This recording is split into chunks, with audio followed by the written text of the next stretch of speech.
வணக்கம் நண்பர்களே, நான் Manikandan. This is Mani's travels with hope.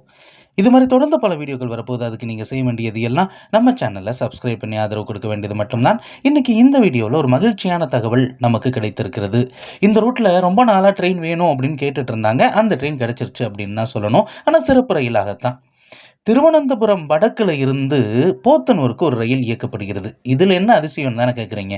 திருவனந்தபுரத்திலிருந்து Kerala வழியாக பாலக்காடு வந்து இந்த ரயிலானது போத்தனூருக்கு வரும் அப்படின்னு நீங்கள் எதிர்பார்ப்பீங்க. ஆனால் அப்படி இந்த ரயில் இயக்கப்படுவது இல்லை.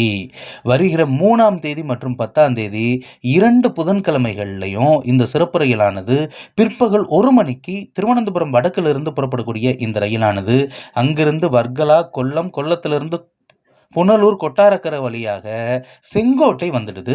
செங்கோட்டையில் இருந்து இந்த ரயில் ராஜபாளையம், விருதுநகர், மதுரை, திண்டுக்கல், திண்டுக்கல்லிருந்து மீண்டும் ஒட்டஞ்சத்திரம், பழனி, உடுமலைப்பேட்டை, பொள்ளாச்சி வழியாக போத்தனூருக்கு மறுநாள் காலையில் 6:45 மணிக்கு சென்று சேரும் அப்படின்னு அறிவிப்பு இருக்கிறது.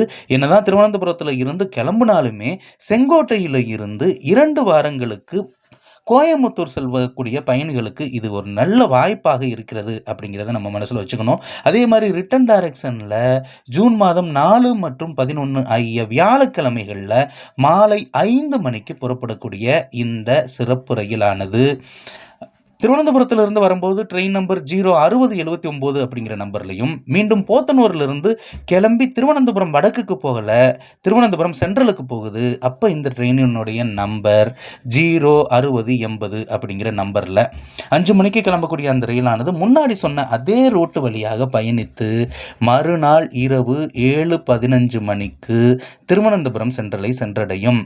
ஆக இந்த 2 நாட்களுமே முதல் முறையாக எதிர்பார்த்தபடி கோயம்புத்தூரிலிருந்து தென்காசி மற்றும் செங்கோட்டைக்கு ஒரு ரயில் கிடைக்க இருக்கிறது. நிச்சயமாக கோயம்புத்தூர்லேருந்து திருவனந்தபுரம் வரைக்கும் யாரும் இந்த ட்ரெயினில் பயணிக்க போகிறது கிடையாது. காரணம் என்ன அப்படின்னா, ஷார்ட் டூரேஷனில் போகக்கூடிய ரூட் இது கிடையாது. அப்படிங்கிறதுனால இந்த ரயிலை குறிப்பாக தென் மாவட்ட மக்கள் பயன்படுத்தி கொள்ளலாம். அடுத்த ஒரு வீடியோவில் பார்ப்போம். அது வரைக்கும் நன்றி.